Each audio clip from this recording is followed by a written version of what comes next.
हमारा जो जीवन है स्थायी नहीं है। हम अब कुछ दिन यहाँ रहेंगे और मृत्यु के पीछे फिर यहाँ से बलपूर्वक जाना पड़ेगा।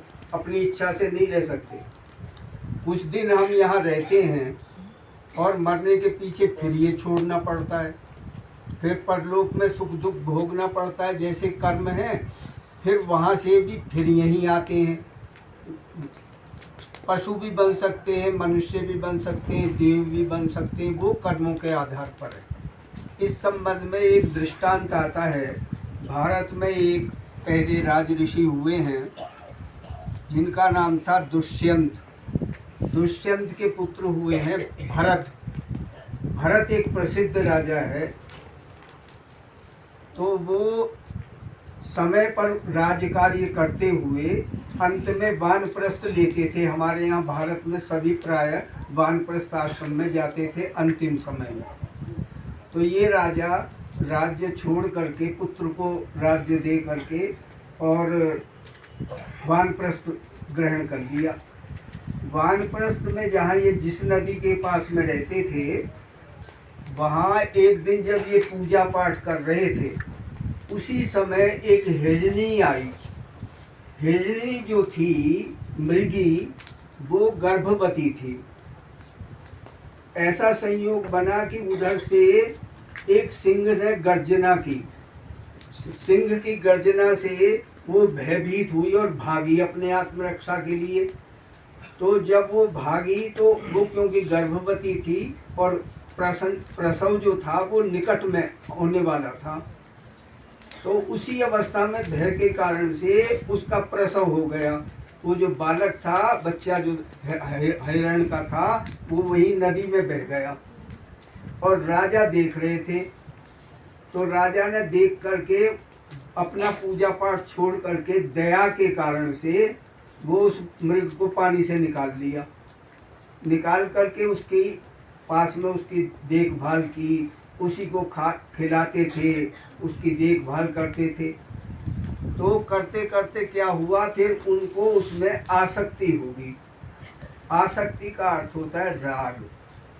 राग किसे कहते हैं कि मान लो आपको चाय पीने का स्वभाव है, तो चाय पीने के स्वभाव में आपको जब चाय नहीं पिएंगे तो आपको बड़ा कष्ट होगा। चाय पीने का स्वभाव है और चाय ना मिले तो कष्ट होता है कि नहीं जी। तो चाय नहीं मिलने से ये तो ठीक है, परंतु चाय नहीं मिलने से क्रोध आना और उल्टा सीधा बोलना, ये ठीक नहीं है। ये राग है। तो ये जो राग है, हमें व्यवहार में ये संतुलन बनाना पड़ता है। ये मेरी माता है, ये मेरा बड़ा भाई है, ये मेरे पिता हैं, इनका मुझे आदर करना चाहिए। ये कब रहता है? जब स्मृति ठीक रहती है, बुद्धि ठीक रहती है, तब होता है ये। यदि बुद्धि ठीक ना रहे तो ये माता पिता का भाव लुप्त हो जाता है। तो आसक्ति से राजा के मन में हर समय ये रहता था। जब वो मृग बाहर चला जाता था तब ये सोचता था इसे मार ना दे कोई जंतु, शेर ना मार देवे, कोई और दुर्घटना ना हो जावे, ऐसे सोचता था। धीरे धीरे ऐसे करते करते कुछ दिन के पीछे राजा का शरीरांत हो गया, मृत्यु का संयोग बन गया और मृत्यु हो गई। अब यहाँ ध्यान देने की बात है, जब राजा की मृत्यु हुई तो उसका जो मन था वो था उस हिरण में, मृग में था, बच्चे में था। इसलिए वो जो था वो संस्कार बन गया। हमें ध्यान देने की बात है, चाहे हम व्यापार करें, कृषि करें, अध्यापन करें, कुछ भी करें, यदि हम उसमें आसक्ति बनाए हुए हैं, परलोक की बात ध्यान में नहीं रखते, तो हमारी दुर्गति निश्चित हो गई। कोई भी ज्ञान हमारे रोक नहीं सकता। अब ध्यान दीजिए इस पर। अब राजा की मृत्यु होगी, इस लोक में शरीर को जला दिया। परलोक में जाने के पीछे वो जो संस्कार बना था, वो जो आसक्ति थी मृग में, वो बदल गई। क्या बदली कि जैसे ही दूसरा जन्म हुआ तो वो जन्म जो था पशु में ही चला गया, वो ही हिरण में ही चला गया। जो हरिण में उसका जो जन्म हरिणी बन गया वो। अब यहाँ देखने का, देखो शास्त्र में जो है एक सदगति होती है, एक दुर्गति होती है। सदगति तो ये है कि मनुष्य मरने के पीछे यदि परलोक में बड़े बड़े भयंकर नरकों में जाता है तो वो दुर्गति है। और मनुष्य लोक, अभी मनुष्य लोक में है, मानव शरीर है, मरने के पीछे यदि वो उसकी कर्म उसके अच्छे नहीं है और उसको पशु योनि मिल जाए, पशु योनि जो है त्रियक योनि है, त्रियक योनि वो कही जाती है जिसमें अच्छे कर्म नहीं कर सकता। गाय भैंस पशु पक्षी ये जो अच्छे कर्म नहीं कर सकते क्योंकि इनको बोध नहीं है, इनके शरीर की क्षमता है, तो ये अच्छे काम नहीं कर सकते। पर मनुष्य का ऐसा नहीं है, मनुष्य सुनता है, माता पिता से शिक्षा लेता है, गुरुओं से पढ़ता है, वो अच्छे संस्कार बनाता है और बनाने पर वो जैसा चाहे उसे बदल जाता है। तो ये हमारी दुर्गति है, राजा की वो दुर्गति कही जाएगी कि वहाँ से मनुष्य शरीर छोड़ करके पशु योनि में चला गया। तो ये दुर्गति है, हमें ध्यान देने की बात है कि यदि हम कर्मों में ना सुधार करें तो दुर्गति को कोई नहीं रोक सकता, कोई विज्ञान आज तक नहीं बना जो उसे रोक सके। तो ये उसकी दुर्गति होगी। तो हमको भी ये जो आसक्ति है राग, राग उसको हटाने का यत्न करना चाहिए। किसी की मांस में आसक्ति है, किसी की सुरा में आसक्ति है, ये सब जो आसक्तियां हैं ये बंधन का कारण बनती हैं।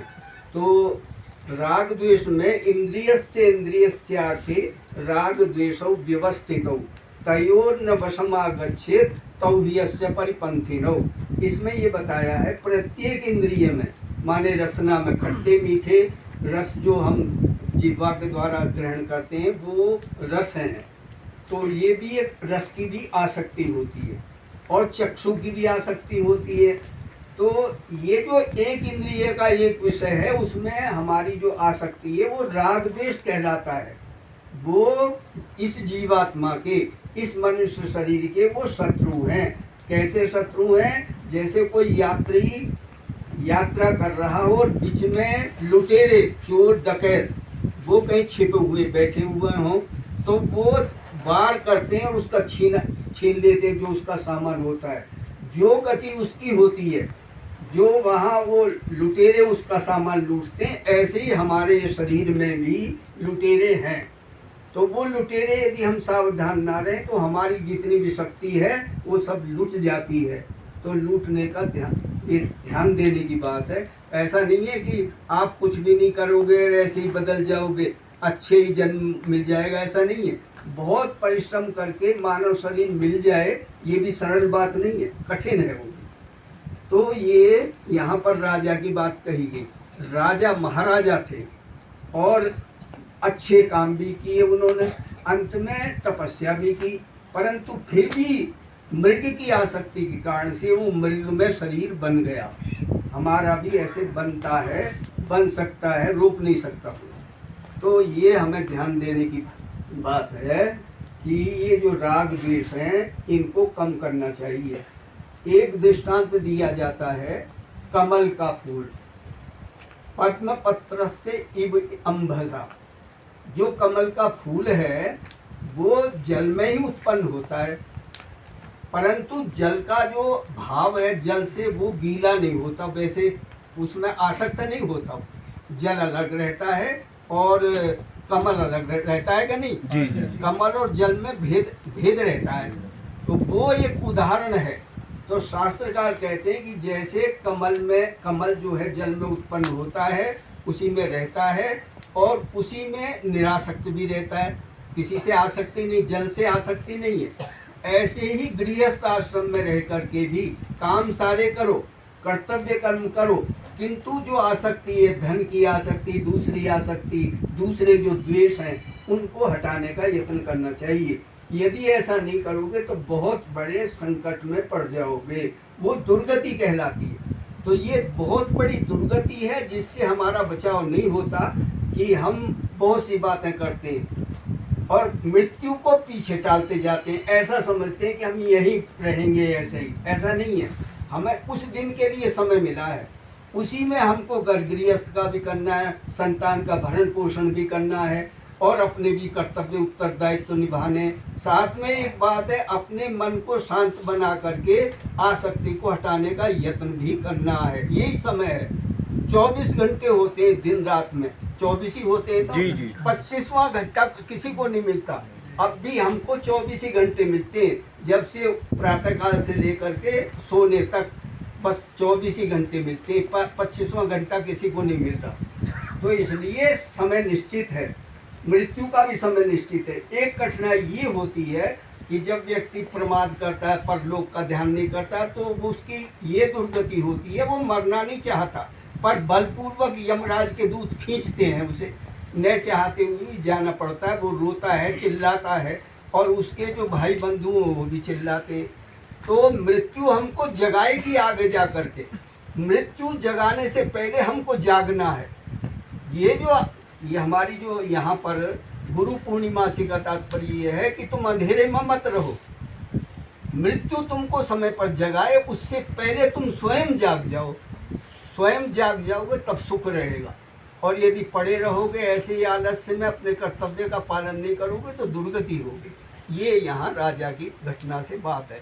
जब महाराजा का भी ऐसा हो गया तो हम लोग तो हाँ जी। इस खेत की चिड़ी हैं, तो इसलिए ध्यान देने की बात है। ये इतना सरल नहीं है, और ऐसे ही सोते पड़े रहने से ऐसे नहीं चलेगा।